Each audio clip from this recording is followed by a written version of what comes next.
Germany's failure not only saved countless elderly, disabled, and those in psychiatric institutions inside and outside the Third Reich before the war, but also saved tens of thousands of severely wounded veterans from death caused by their government. However, in this parallel universe, each of the aforementioned groups suffers unimaginable harm, and the Fountain of Life Program, or LBB, based on eugenics, is widely implemented too. This resulted in the birth of purebred and healthy Aryan generations. Alongside this, the media would be strictly censored. Nazi Germany's Minister of Propaganda, Joseph, frequently appeared publicly to praise the empire's achievements and spread Hitler's ideology, while the secrets of the atrocities were so closely guarded that journalists from the rest of the free world could never know them. Instead, they would only see what Hitler and his henchmen wanted them to see: a prosperous empire, a powerful army, advanced weapons, created scientists who never had the chance to escape war-torn Europe to the United States, and a population absolutely loyal to the state. Then, when Germany was no longer satisfied with its achievements, Hitler would begin to look across the Atlantic. It is quite possible that at some point, the Nazi leader would conceive of launching an armed conflict with the United States. In his eye, the United States was a country of mixed-race individuals, operating on values contrary to the core principles of the empire, a nascent beast that needed to be subdued. Although it was difficult to know exactly how that war would unfold, except that it was almost certain that Germany and Japan would simultaneously engage in battle to encircle the United States, creating a pincer movement similar to what had happened with the Soviet Union. However, it would be easier to understand how the powers controlled and maintained their interests in the post-war period, as author Philip K.K. pointed out in his novel, The Man in the Castle. Germany and Japan would divide the conquered territories relatively fairly and equitably. Japan would control the Greater East Asia prosperity sphere, including India, Pakistan, and the Far East, in exchange for Germany's guarantee of valuable ore and coal from Siberia. Currently, as the hegemon of a quarter of the world, the Japanese have achieved far beyond even the wildest imaginations. Despite the blockade from the United States, Tokyo remained unaffected thanks to global trade relations with the German Empire, its abundant mineral resources, especially oil, and its assets that could not be frozen. For the people of Japan's colonies, they endured a harsh and brutal regime.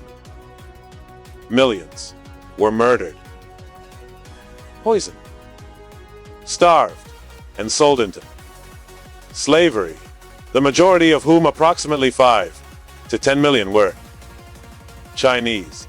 Meanwhile, sitting in his mansion in Rome, Mussolini expanded his new sphere of influence to include the Middle East, the Mediterranean, the Balkans, and parts of French Riva. Fascism existed in a much milder form than Hitler's totalitarian regime. Mussolini never favored mass genocide or ethnic cleansing. Instead, he carried out targeted assassinations to maintain the illusion of a relatively benign fascist regime across the Atlantic. Franklin Roosevelt lost the 1940 election and losing the presidency to Republican candidate Genwood was due to a lack of public trust, especially after Britain was forced to sue for peace and withdraw from the war. This event led anyone to question the United States' ability to protect its allies and its ability to compete for influence with Nazi Germany under the new president. The United States pursued a policy of moderate industrialization, continuing rapid development, but without explosive growth due to the lack of the impetus of a total mobilization of society during wartime. The C-class remained a superpower, albeit not as powerful as it could have been.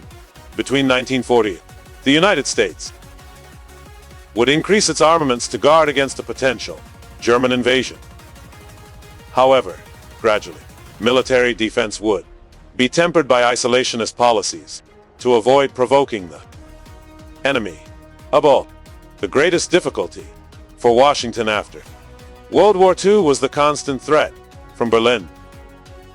With its advanced scientific and technological power, Germany would be the first country to develop and possess intercontinental ballistic missiles carrying nuclear warheads, a weapon of devastating destructive power, made resistance against the rule of the Third Reich even more difficult, simultaneously pushing the United States to the brink of war that would threaten its very survival, the most serious since the Civil War. With the help of some Canadian and German immigrant scientists in the 1920s, the Americans soon developed similar weapons themselves, thus ensuring relative safety over time.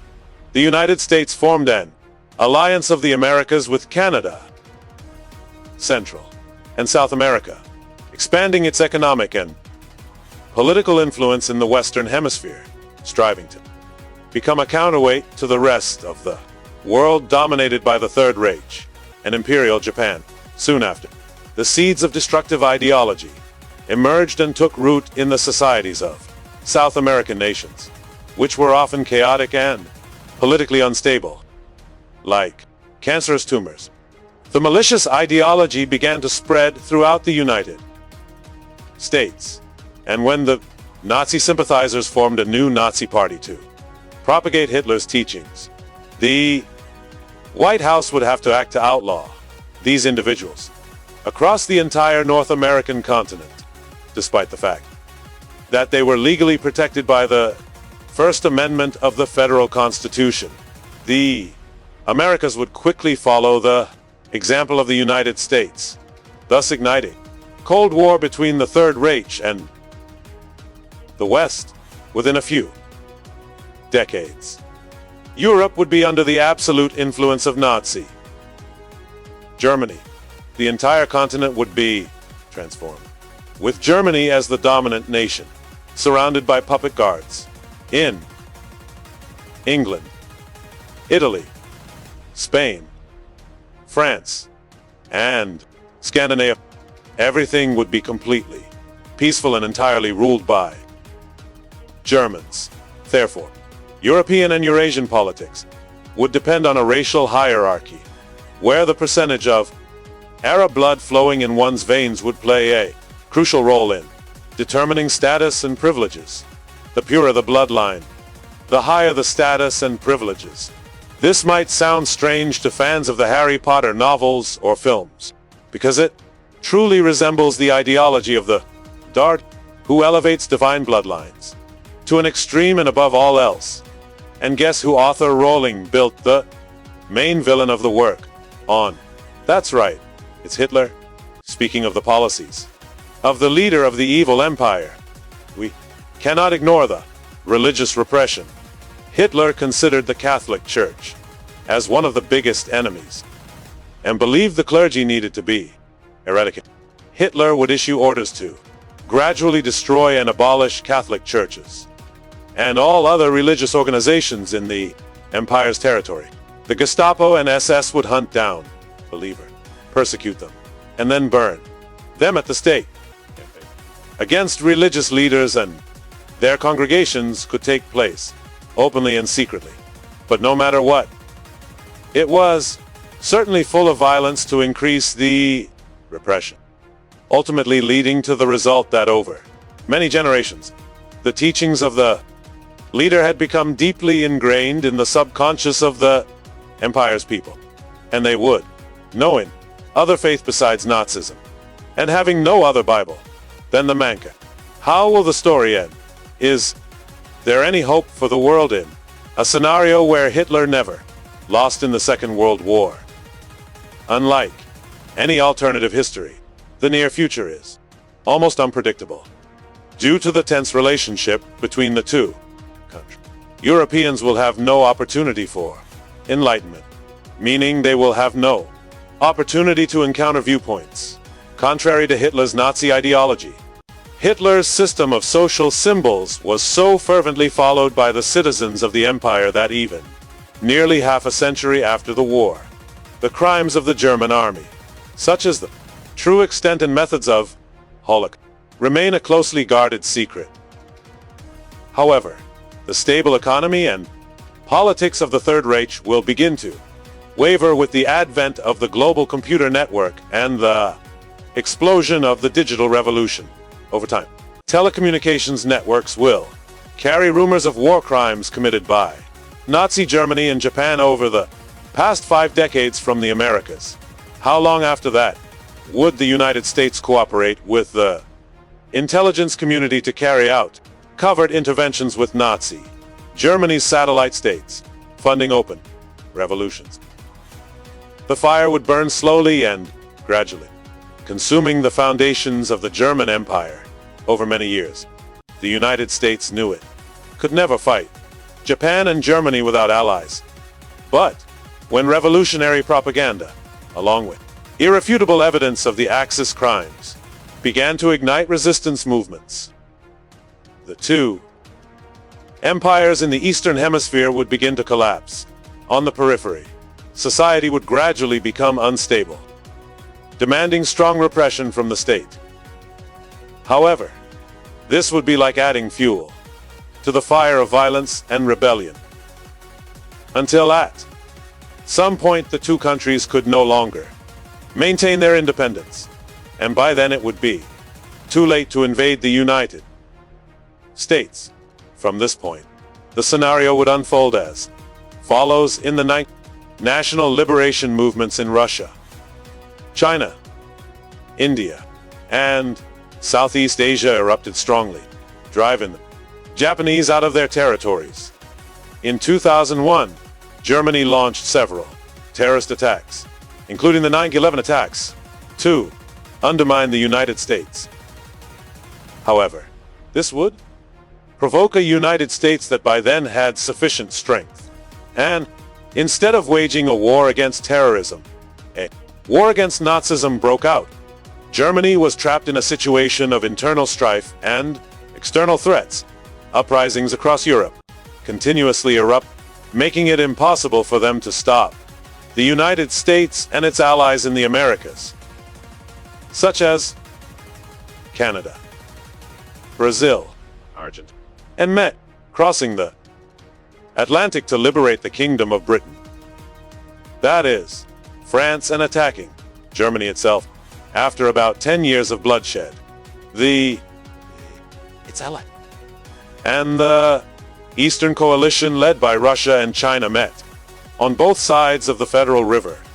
The war would ultimately end with victory for the coalition against Nazism, a victory only achievable through the unified efforts of all humanity and global progress. By 2022, everything in Europe and the world had returned to normal.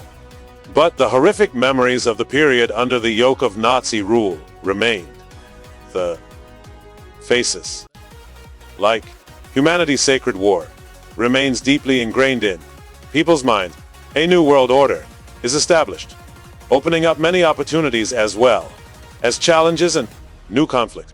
But that will be a story to tell at another time in your imagination. What would the world be like if H had 1. What events would create a chain reaction leading to that? And what would humanity need to do to regain freedom? Don't hesitate to leave your opinions in the comments section. And now, don't turn off the video yet, because the knowledgeable person has prepared something interesting for you, and it will appear right after this music.